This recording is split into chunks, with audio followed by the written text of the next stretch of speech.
ሰላም ዶሮ አርቢዎች እንዴት ናችሁ? ዛሬም በአዲስ መረጃ መጥቻለሁኝ። በተለይም ደግሞ ስለ ዶሮ እርባታ ነው ዛሬ የምንመለከተው። በዚህ በዶሮ እርባታ ስራ ላይ አንዴ ከሰራችሁት በኋላ አመት ከ6 ወር ቆይታችሁ የምትሰሩ ስራ አንድ ነው። እሱም ቤት አጸዳድ ነው። ቤት አጸዳድ ዶሮዎቻችን ከመግባታቸው በፊት ሊከናወን የሚገባ ነው። የማያዳግም ስራ ነው። ወይም ደግሞ በቃ በተደጋጋሚ ማሰሩት አንዴ ስትሰሩት ግን በጣም ከፍተኛ የሆነ ኃይላችሁን፣ ገንዘባችሁን፣ ጊዜያችሁን ሰውታችሁ የምትሰሩት ስራ ቢኖር ቤት ማጽዳት ነው። የዶሮ ቤትን ማጽዳት ነው። የማይደገም አንዴ ከተሰራ የማይደገም ነገር ቢኖር እሱ ነው። ሌሎቹ ዶሮ እርባታ ላይ እንደ አስፈላጊነቱ የምንደጋግማቸው ልንሰራቸው የምንችላቸው አይነት ስራዎች ናቸውና ዛሬ ምናልባት ትንሽ ኢንፎርሜሽን ቢኖራችሁ ብዬ ያሰብኩት ስለ አንድ ጉዳይ ነው። ይሄም የዶሮ ቤት እንዴት ይጸዳል የሚለውን ነው። በተለይም ደግሞ ትኩረት የምናደርገው ዛሬ አዳዲስ ስለተገነቡ ሼዶች ወይም ደግሞ አዳዲስ ስለተገነቡ የዶሮ ቤቶች አይደለም። ከዚህ ቀደም አንድም ሁለትም ሶስት ዙርም ተሰርቶባቸው የሚያውቁ አይነት ዶሮ ቤቶችን እንዴት እናጸዳለን የሚለውን በተወሰነ መልኩ ሀሳብ እንስጥበትና ምናልባት እርግጠኛ ሆኜ የምነግራችሁ ምናልባት የተወሰነች ሀሳብም ቢሆን እንደምትጨብጡበት ተስፋ አደርጋለሁኝና ዛሬ የዶሮ ቤት አጸዳድን ነው የምንመለከተው። ለዚህ ቻናል አዲስ ሊሆናችሁ ላይክ፣ ሼር፣ ሰብስክራይብ ማድረጋችሁን እንዳትረሱ። ያው የዚህ ቻናል ቤተሰብ እንድትሆኑ ጋብዛለሁኝ። በተለይ ዶሮ እርባታን መሰረት አድርጋችሁ ከሆነ ለአነስተኛ ዶሮ እርባታ በጣም ጥሩ መረጃዎች የምንሰጥበት ቻናል ነው። ከፍ ላሉ ደግሞ ከ500 ዶሮዎችን በላይ መስራት ለምትፈልጉ ደግሞ ትልቁ ቻናላችን በሰፊው መረጃ እየሰጠን የሚገኘው ስልጠናዎችን፣ የዶሮችን ግብአት ፓኬጆችን ከኛ እንግዲህ ያው ማስታወቂያ መስራት አቁመናል። በተደጋጋሚ ሰዎች ያውቁታልና ለማስታወስ ያክል ነው። በመጀመሪያ ደረጃ ግን በዚህ የዶሮ ቤት አጸዳድ ላይ መመልከት የሚኖርብን ነገር ምንድን ነው?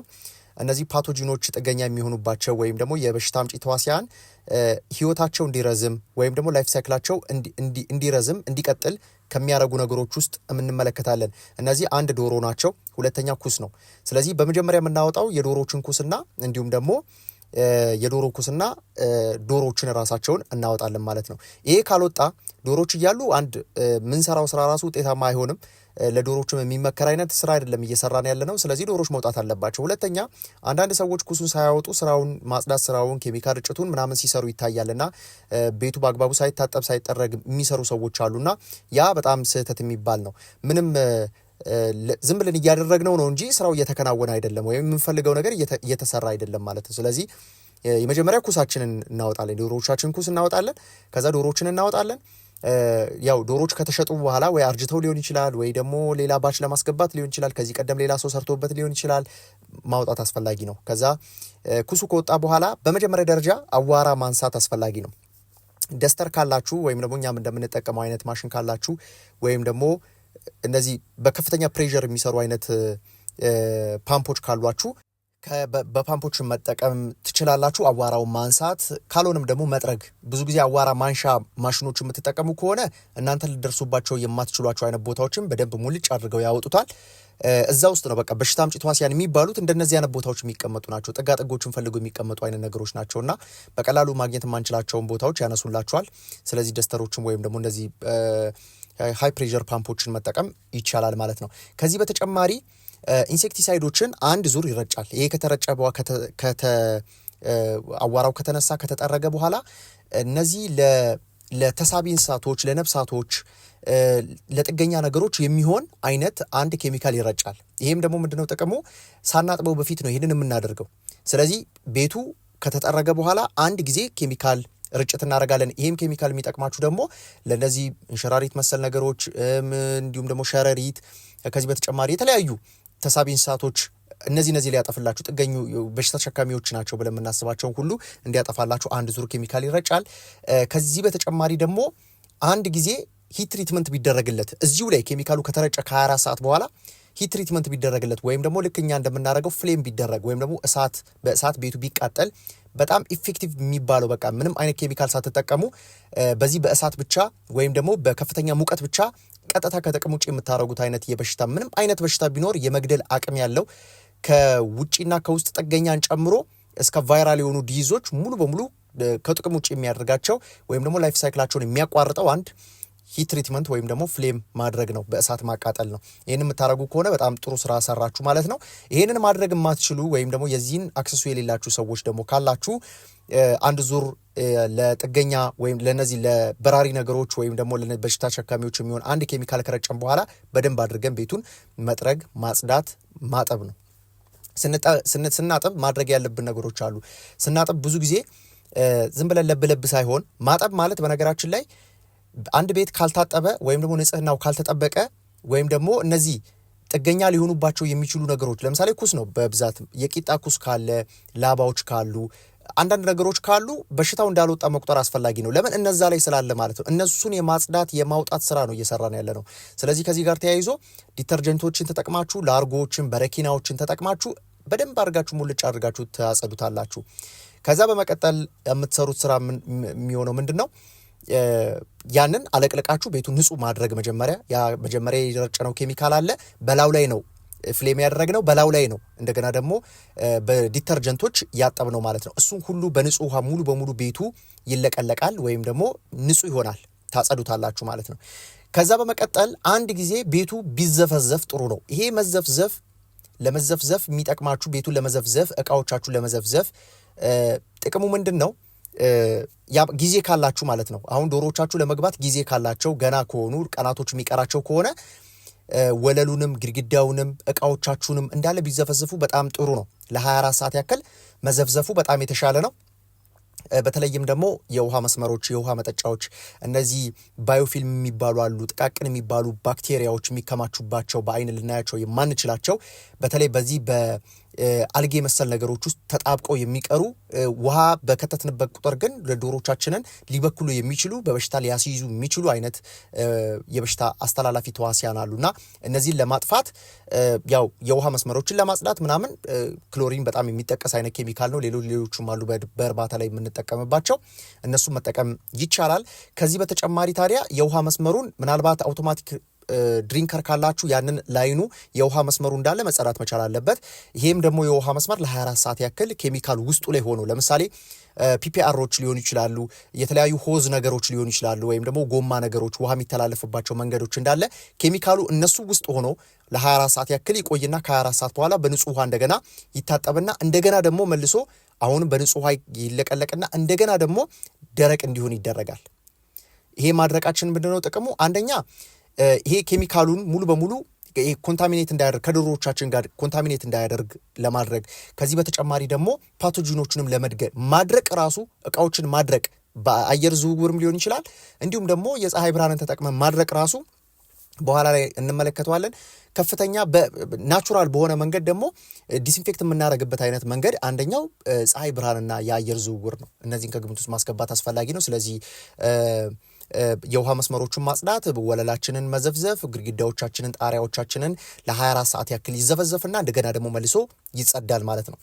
ከዚህ በተጨማሪ አንድ ጊዜ ምናልባት ቤቱ በቅንቅን ተጠቅቶ ሊሆን ይችላል። የተለያዩ አይነት ቱሃን መሰል ነገሮች ሊኖሩበት ይችላል። ከዚህ ቀደም ዶሮቻችን ከገቡ በኋላ እነዛ ሁሉ ነገሮች ለማከም እድሉም የለንም ጊዜውም የለንም የምንችልበትም ሁኔታ የለም።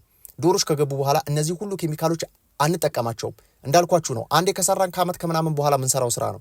ዶሮች እያሉ ፈጽሞ የሚከለከሉ አይነት ህይወት ላለው ነገር የሚከለከሉ አይነት ህይወት ኖሯቸው ነገር ግን የሚጠቅሙን ዶሮች እኛ ህይወት አላቸው፣ ይጠቅሙናል። ስለዚህ ህይወት ያለው ባለበት ነገር ላይ ልንጠቀመው የማይገባ አይነት ኬሚካል ስለሆነ አያዳግምም ማለት ነው። አንዴ መደረግ መቻል አለበት፣ ስናደርግ ደግሞ በአግባቡ። ስለዚህ አንዴ ፔስቲሳይዶችን አንዴ ደግሞ ለነዚህ ለጥገኛ ደግሞ እንዳልኳችሁ አሁን በዶሮቻችን ቆዳ ስር በዶሮቻችን ላባ ስር ተሰክስገው የሚቆዩ አይነትና የውጭ ጥገኛ ኤክስተርናል ፓራሳይት ወይም ደግሞ ኢኮ ፓራሳይት ከምንላቸው ውስጥ የሚመደቡትን ሙሉ በሙሉ ማጥፋት የምንችልበትን ፔስቲሳይድ አንድ ኬሚካል ብትጠቀሙ በጣም የተሻለ ነው። ከዛ በተጨማሪ ደግሞ ይሄንን ማድረጋችሁ ደግሞ የኮክሲዶሲን በሽታንም ደግሞ እንቁላሎችን ለመግደልም ደግሞ ይጠቅማቸዋል። እንዳልኳችሁ ደረጃ 1 ደረጃ 2 የሚባል አይነት በሽታ ነው አሁን ባለው ሁኔታና ያንን ትሪት ለማድረግ ደግሞ ሙሉ በሙሉ ላይፍ ሳይክሉን ለማቋረጥ ያ ማለት ዑደት አለው አይደለም፣ ያንን ዑደት ለማቋረጥ የምንጠቀምባቸው ኬሚካሎችን መጠቀም ያስፈልጋል ማለት ነው። ይሄን ካደረግን በኋላ ለ24 ሰዓት ቤቱን መዝጋት፣ ለ24 ሰዓት ግራም ቀኙ ሁሉንም ነገር ፍንፍና አድርጋችሁ ትጨርሳላችሁ። ተፋፍኖ ይጨርሳል። ከዚህ በተጨማሪ ማድረግ ያሉብን ነገሮች ምንድናቸው? የማድረቁን ስራ መስራት ነው። ማድረቅና የፀሐይ ማስመታቱን ስራ መስራት ነው። ጥሩ ቬንቲሌሽን እንዲኖር ማድረግ፣ ከ24 ሰዓቱ በኋላ ቤቶቻችንን መክፈት፣ ጥሩ የአየር ዝውውር እንዲኖር ማድረግ፣ ቤቱ እንዲደርቅ ማገዝ፣ እቃዎቻችንን እንዲደርቁ ማገዝ፣ ኬሚካል ነክቷቸው ከነበረ ከዚህ በፊት ያልተለቀለቁ ዘፍዝፈን ያቆየናቸው አይነት ኬሚካሎች ካሉ በንጹህ ውሃ ማጠብ፣ እንደገና ፀሐይ ላይ ማስቀመጥ፣ በተጨማሪ ደግሞ የአየር ዝውውር እንዲነካቸው ማድረግ። ቆይ አንዴ የአየር ዝውውር እንዲነካቸው ማድረግ። ከዚህ በተጨማሪ ታዲያ መልሰን ይሄንን ካደረግን በኋላ ደግሞ አንድ ዙር ኬሚካል እንረጫለን። ይሄ ኬሚካል እንግዲህ እንደደጋገምኩባችሁ ይገባኛል። ነገር ግን በቃ ከበሽታ ነፃ የምናደርግበት አንደኛው መንገድ ስለሆነ ነው። ስለዚህ ይሄ ከግምት ውስጥ ማስገባት። አይድል ታይም አለው። ከዛ በኋላ ዳውን ታይም ወይም አይድል ታይም የምንለው አለ። ምንም አይነት ንክኪ የማይኖርበት አንድ ቀን ያስፈልገዋል። የማትገቡበት፣ የማትወጡበት፣ እቃ የማታስገቡበት፣ ወደዚህ ወደዛ የማትንቀሳቀሱበት ዝግት ብሎ አንድ ቀን ያስፈልገዋል። ከዛ በኋላ ዶሮቻችን ሲመጡ አናፍሰን ጉዝጓዛችንን ተጠቅመን ኬሚካል ርጭት አድርገን ዶሮቻችንን ማስገባት ነው ማለት። ስለዚህ ይሄ ከሰራን በኋላ ይሄ ሁሉ ልፋት ካደረግን በኋላ ግን ማድረግ የሌሉብን ነገሮች አሉ። ከሌላ ቦታ ላይ ዕቃን ይዞ መምጣት፣ ከሆነ ቦታ ላይ ዕቃን ይዞ ማምጣት፣ መዋዋስ፣ የሆኑ ነገሮችም እነዚህ ሁሉ ዋጋ የሚያስከፍሉ አይነት ጉዳዮች ናቸው። ስለዚህ ከሌላ እርባታ የመጡ ሰዎችን መጋበዝ፣ ጉብኝት እንዲኖር ማድረግ ምናምን እነዚህ ነገሮች ትንሽ ችግር ይፈጥሩባችኋልና ማድረግ የሉባችሁም፣ መስራት የሉባችሁም እነዚያ ነገሮችን። ይሄ ሁሉ ልፋታችሁን ከንቱ የሚያደርጉ ነገሮች ናቸው እነዚህ ማለት ነው። ስለዚህ ይህንን ይመስላል። ቤትን በምናጸዳበት ሰዓት መከተል ያሉብን ጉዳዮች እነዚህ ናቸው። በተቻለ መጠን በተለይ ከዚህ ቀደም ሰርታችሁበት ከሆነ አንድ ዶሮ ቤት በሽታ የለውም አይባልም አይደል? አይባልም። ማንም ሰው ሊል አይችልም። ይሄንን አይቶ መፍረድ አይችልም። ይሄ ቤት ከዚህ በፊት በሽታ አልተፈጠረበትም ማለት አይችልም በፍጹም። ይሄ እንደዚህ አይነት ድፍረትም ያለው ሰው የለም፣ ማወቅ ስለማይቻል ማለት ነው። ይሄን ያክል ማለት ካልቻልን በምን ተማምነን ነው ዝም ብለን ለብ አድርገን ዶሮችን የምናስገባው? ሰዎች አሁን በዚህን ሰዓት ላይ የተለያየ እርባታ ላይ ዛሬ አጽድተው ከነገ ወዲያ ዶሮችን የሚያስገቡ ሰዎች አሉ። በላው ላይ የሚደርቡ ሰዎች አሉ። እነዚህ ሁሉ ዋጋ ከሚያስከፍሉ ነገሮች ውስጥ የሚጠቀሱ ናቸውና ከግምት ውስጥ ማስገባት አስፈላጊ ነው። እነዚህን ጉዳዮች ካደረጋችሁ በኋላ ሌሎች ደግሞ ምናልባት በዚህ በስልጠናዎቻችን መካከል ደግሞ ከምናረጋቸው ነገሮች ውስጥ ኬሚካሉን ፕራክቲካል በሆነ መንገድ አበጣበጡን፣ መድኃኒት አበጣበጡን፣ ለቆይታውን ምን አይነት ማቴሪያሎችን ተጠቅመን ምን አይነት ኬሚካሎችን ተጠቅመን እንዴት ነው አበጣበጡ የሚለውን ነገር ለምን ያክል ጊዜ እንደሚቆይ፣ ምን አይነት በሽታ ሲፈጠር ለምን ያክል ጊዜ ጽዳት እንደሚፈልግ እኔ አሁን አጠቃላይ ሀሳቡ እንዲኖራችሁ ነው ያደረግኩት እንጂ እያንዳንዱ ለምሳሌ ፈንግል የተፈጠረበትና ጉንቦሮ አይቢዲ ወይም ደግሞ የኢንፌክሽስ ብሮንካይተስ በሽታ የኢንፌክሽስ በርሳል ዲዚዝ የተፈጠረበት አይቢዲ ወይም ደግሞ አይቢ ደግሞ የኢንፌክሽስ ብሮንካይተስ አይነት በሽታ የተፈጠረበት ቤት የተለያየ አይነት የአጸዳድ አይነት አለው። የምንጠቀምባቸውም ኬሚካሎች እነሱን መሰረት ያደረገ ይሆናል ማለት። ከዚህ ቀደም እንደዚህ አይነት በሽታ ተፈጥሮበት ነበረ። እናንተ የምታውቁት ከሆነ የምታጸዱበት ኬሚካል የተለየ መሆን መቻል አለበት። እሱን መሰረት ያደረገ ባክቴሪያ ሊሆን ይችላል፣ ፕሮቶዞዋ ሊሆን ይችላል፣ ፈንጋይ ሊሆን ይችላል። እንዲሁም ደግሞ ምንድናቸው እነዚህ ፓራሳይቶች ኤክስተርናል ኢንተርናል የምንላቸው ፓራሳይቶች የተፈጠሩበት አይነት ቤት ሊሆን ይችላል። ቫይራል ዲዞች በጣም ውድመት የተከሰተበት ቤት ሊሆን ይችላል። እነዚህ ሁሉ የራሳቸውን ኬሚካል ተጠቅማችሁ እነሱን ሊገል የሚችል በኮንሰንትሬሽኑ ራሱ አበጣበጡ ራሱ እሱን መሰረት ያደረገ ሊሆን ይገባልና እነዚህ ጉዳዮች ከግምት ውስጥ መግባት ያለባቸው ናቸው። ምናልባት ጥሩ ሀሳብ ጨብጣችሁበታል ብዬ አስባለሁ። በኮሜንት ሴክሽን ላይ ያሳውቁኝ ጥሩ ሀሳብ ከጨበጣችሁበት። ዛሬ ይህንን አየን። በሚቀጥለው ደግሞ ጥሩ ቪዲዮዎችን ወደ እናንተ ማድረስ ነው የሚሆነው። ሰላም።